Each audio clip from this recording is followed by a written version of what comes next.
Thanks very much, Dan Ellsberg. These have been very fascinating talks. Everybody's talking fast because of the time available, and I'll do so. I'll do so too. How much time do I have? About 10 minutes. 10 minutes. Okay, fine.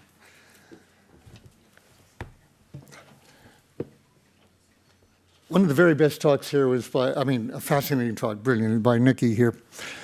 And I want to take issue with one point he made, which is certainly right as one general rule, except that I'm going to oppose the opposite general rule for the government to a large extent.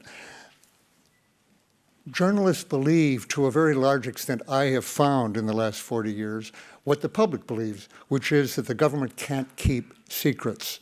How can they imagine, when a leak occurs, they say, how could they ever have thought that this could remain secret, this vast conspiracy?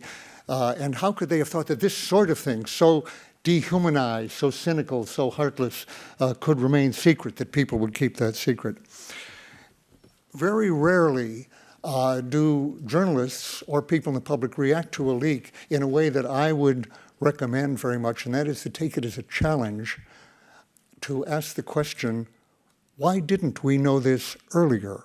Why are we finding this out only now? How long has it been kept secret? And how many people actually did know and could have told us? Who lied to me, if I'm an investigative journalist, say, on this particular subject? Who was it who lied? How did they lie? Very few people are going to go back to that source, if it's a government source or she, and say, what made you think you had the right to, or what did you have in your mind when you told me this? Here's the evidence, and so forth. Because after all, you would lose them as a source from then on. And if they're still a government official, you don't want to enrage them that way, or to let the word get around that you have this kind of habit. But in very many cases, I want to say that, I'll put it this way. I identified very much with Chelsea Manning, person of, as it became clear, very different background, very different personality, different access, and so forth, much younger, for two reasons, really, in 2010, when the information from WikiLeaks was first coming out. First of all, it was a very large leak, and I'm going to talk just about a very specialized type of whistleblowing and leak now.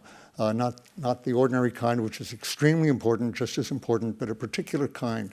And that's of national security leaks that have to do with classified information in the first instance, and massive ones. For a long time, I'd waited and asked for massive leaks on the order of the Pentagon Papers, which was 7,000 pages top secret, on the grounds that it's very rare that one document, one page, it does happen occasionally, will really tell a story, will really break something open. It's too easy to say that's forged, it's not real, or if it's somehow authenticated, that policy was changed. That's a lower level staff piece of work here. Who knows who wrote that? It's rarely signed. As my friend Mort Halpern used to say, bureaucrats do not write what they sign, and they don't sign what they write. And so you have this piece of paper. What does it really mean? It was changed the next day. It does not represent the real policy, et cetera, et cetera. The Pentagon Papers had the advantage of being able to show many different responses, often with the same date, back and forth, and with the levels of authority being identified. Policies actually being debated back and forth, and you can see the reasons, bureaucratically at least, not necessarily, not ever actually, the real reasons why the choice was made one way or the other, not ever even why the particular agency really is pushing this particular proposal, but at least you do see the arguments that are made and the considerations that are regarded inside as critical to the decision, and this is why we're making it. So you needed a lot. You didn't need 7,000 pages perhaps, but 1,000 pages, 500 pages, and so forth, which is a very small part of what I had in one drawer of one of the many top secret safes in my office when I was in the Pentagon. But you needed that much. So for years I'd been saying that. I'd been waiting not just for one other thing. The documents were very important, as opposed to paraphrase, a description. Even at the last moment, by the way, Abe Rosenthal of the New York Times and the publisher almost shied from doing the one condition I had made, which was recognized, as I later found, Neil Sheehan hadn't even communicated this, but I told him the one condition I made was a lot of material and documents being shown. At the last minute, they were so scared when they saw Joint Chiefs of Staff to the President, CIA estimates and so forth, top secret, President's eyes only and so forth. When Abe Rosenthal saw that in print, as it then was, on the linotype in those days, how can we be doing this and so forth? The Washington Post did not print any documents, nor almost did anybody else. And for years I'd been saying, documents make the difference. The other stuff can all be said, it's hearsay, who knows, it's secondhand and so forth. The document is usually lying too in various ways for various purposes, even internally and top secret. But nevertheless, it's hard to argue. It's there. You said, on this day, this person said this, and it didn't get wrongly communicated. And you can confront some with that, said, as like Clapper just now, saying to the Director of National Intelligence, when he says to the Intelligence Committee, in answer to the question, do you collect any kind of information at all with respect to millions or hundreds of millions of Americans? He said, no. Okay, went on from there. Now, later, when Snowden, thanks to Snowden, had come out, documentary evidence that indeed they were collecting hundreds of millions, as a matter of fact, under him, on Americans, he said that was the least untruthful answer I could have given. No one asked him, by the way. No reporter said or anything, what would have been a more untruthful answer? Actually, it was, of course, the most untruthful. The truthful answer would have been yes. And another possible answer would have been very plausible and reasonable. I can't discuss that in an open session here. We have to go into a closed session for that. But that would have given a hint that there was some substance to the question being asked. Nothing, I think, but a large number of documents would have conveyed the fact that he was flat lying. Not, by the way, to the committee, because the committee knew the answer to that question. Every member of it knew. But another thing that hasn't been brought out, by the way, I'm not sure they could get him on a perjury charge, though he was under oath. Obviously, he was not trying to mislead the committee. They all knew the answer to that question, and he knew they knew. But it was the public that the Intelligence Committee was misleading the public along with Clapper and so forth. So we're all in this together. Now, so I wanted a large mass of material. But obviously, when you put out a mass of material, like Chelsea Manning or Snowden, the chance of being found out is very much greater. In fact, the chance even of giving a single document, and if it's only a single leak, I've been saying for years to journalists, get the document. I know, for instance, a friend of mine who has the documents. I knew he had them, and he said, if you publish them, it would make such a difference. He said, Dan, I can't tell someone to break the law, and in particular to be identified. And as you were saying, the problem with identifying. But when you change all those details, of course, with all respect, you aren't putting out the full story. You're protecting the source. The public is not getting the story that the source might have been willing, in some cases, you see, been willing actually to put out. But my friend said, they may be willing, but I'm not willing. I've never lost somebody to a prosecution. And even if they're willing to do it and take that risk, I'm not changing my career. I'm paraphrasing here a little to put it out. Nevertheless, it does make an enormous difference to get it out, three things, en masse, with documents, and almost never now, but timely, at a time, in a connected way, telling a whole story, at a time when it can still make a difference. That's the very rare leak that you get in time. In fact, the one person I know that I've ever heard of who did something in time, at high risk, easily identifiable, in time to actually make a difference, was Britain's Catherine Gunn, who, and with all the whistleblowers I've known, I haven't met another person. How many people here know the name Catherine Gunn? I won't tell the whole story now, but how many do not, just a matter of interest? Okay, look her up, Google, and then NSA will know what you're interested in. But Catherine Gunn with an A, by the way, Katharine. And in GCHQ, by accident on her computer, she saw something she should not have, was not meant for her eyes, showing that the NSA was calling on GCHQ to tap the home and office phones of every member of the Security Council in order to manipulate them into a vote supporting the Iraq War. And this is a person who once saw they are using illegal means to get us into an illegal war. She downloaded it, and 24 hours later, she gave it to the Observer in time before the vote. And actually, again, I won't go into it, with hoping that it would affect the willingness of the Security Council to support that, which it did, and that if the Security Council did not produce a measure in support of the Iraq War, Britain might not, and the US might not attack, because Blair had actually said he would not go ahead without a second resolution. And actually, she did. She was critical in keeping, it's a longer story, keeping the UN Security Council from supporting it. Blair went ahead anyway, but at least it didn't have that cloak of legitimacy of the Security Council, but by acting fast. That's almost never done. Now, if she knew she would, actually, she didn't want other people to be suspected. At first, when asked about this, she said, no, of course I didn't do this. And then she thought about it for a day, and being as conscientious as she is, she decided, no, I don't want other people to be suspected of this, and she identified herself. And that's the story here of how that came out, actually, is very interesting, but I won't go into that. Okay, so she took the risk then of going to prison very much at that time.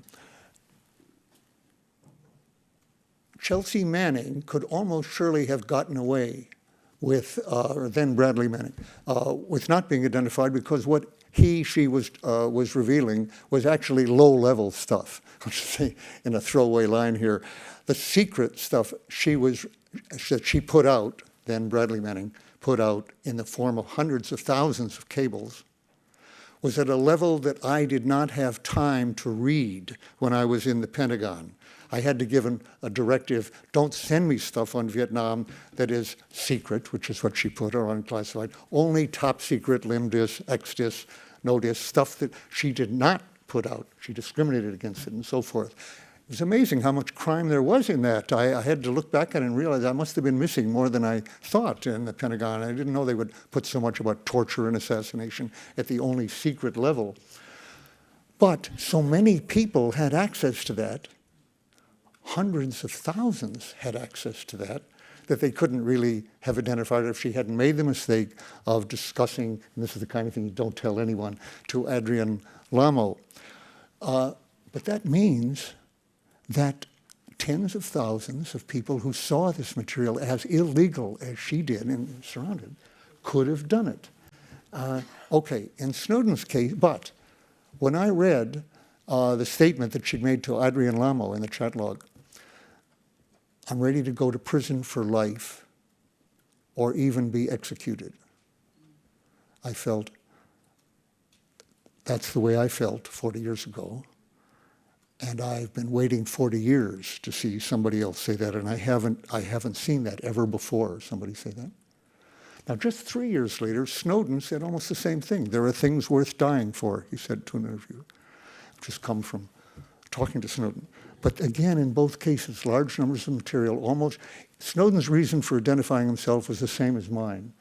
And for that matter, Catherine Gunn's, not to have other people indicted and prosecuted, and persecuted and even sent to prison for what I had done alone. So I always told the people I was working with, if there's going to be an arrest, if they choose to try, I was sure it would mean a life sentence for me, I will identify myself so that Les Gelb and Mort Halpern and Paul Warnke aren't prosecuted. And actually, the president did suspect them anyway, but they didn't prosecute them. So how often should there be mass disclosures of this level, at this level? Do we have enough without that? Does the intelligence process of the media versus their own government good enough? Does it work well enough? This balance we hear about, in the back and forth, and they try to keep secrets and we try to get the secrets, and that's how it works. How well does that work? Many journalists, I believe, and even more in the government thing, It works all right. We hear enough in time. They don't keep secrets that long and so forth. I want to say the opposite. Just as Snowden's message, and the message you've heard today, which is encryption works, even against NSA. It occurred to me that what my message is to a large extent is, as an insider from the government for a dozen years, their secrecy system works. It is not true everything comes out in the New York Times or the Guardian or whatnot, even eventually. And indeed, what does come off is often so fragmented over such a long period of time, after the people have left the government, no accountability, and after the policies are either over or in such momentum that it's really too late to affect them. That's what the secrecy system is meant to do. Keep the secret long enough. That's all. And in a way that can't really be easily interpreted when it can't be related to other things. That's all it has to do. It doesn't have to be forever. But many secrets can be kept for very long times. And here's the key point I want to say. Known by thousands of people inside, and of whom thousands, a fraction of those thousands, know that it's either illegal, criminal, reckless, disastrous, hopeless. How many people knew exactly that of the Vietnam War in the course of the 30 years war, but the 10 years of the big war? Hundreds to thousands. How about the Iraq War, going up into the Iraq War? How many? There was no effective leak of what they were planning in 2001 and 2 and going on to 2003. They really got their way. No leak. Thousands of people inside knew not just that this policy was entirely different from what they were saying, which is normal, the norm. The policy to an insider is different from what the public believes and what the Congress believes. Normally, we have a secret foreign policy, a foreign policy that includes covert action, with which you say, well, okay, that's just a little embellishment on the policy. It actually may have the effect of being a provocation to the other side, of having blowback to which we're responding. As many people there are many, but only a tiny fraction of the public are aware, that our great enemy, ISIS, or ISIL, as they call it, has been produced in a dozen different ways by our own activities in the past. But hardly anybody recognizes that. So you don't understand the policy. But people inside, they may have a very distorted view of why it's happening, but what they know is it's different from what the public believes and is told. It's different from what Congress believes. And in many cases, they can see it's hopeless. The actions, by the way, right now, I won't go into it, but of US, my government now, bombing both sides in a civil war in Syria is as crazy and hopeless a policy, but murderous, as there could be. But going into Afghanistan, going into Iraq, and so forth. These happened because none of the thousands of people who knew what was happening and knew that it was a disaster told any outsider. There was no Chelsea Manning at high level, and no Snowden that got us into Iraq, and there are many people right now. So these people are to be sought for, and I want to, you should always be aware, the policy is different from what they're saying. They're misleading about it and lying, and consciously lying, much more than it's easy to imagine. I told my friend, close friend, best friend in journalism, Cy Hirsch, told him more than once, Cy, even you have no idea how much you are effectively lied to. You can't know. There's no way to know. So the policy is different. These people are to be sought, and in a timely way, a group called Exposed Facts, which seeks to be the American WikiLeaks, put up, just started by Norman Solomon and some others, put up posters around Washington. They paid for them, 13, and one is still near the Iraq embassy. One was half a block from the State Department. And it had actually a nice picture of me, full length on it. And the words were as follows. Don't do what I did. Don't wait until the bombs are falling, until thousands more have died, until you tell the truth with documents to the press and Congress. Don't do what I did, do what I wish I had done in 1964 or 5 or 6 or 7.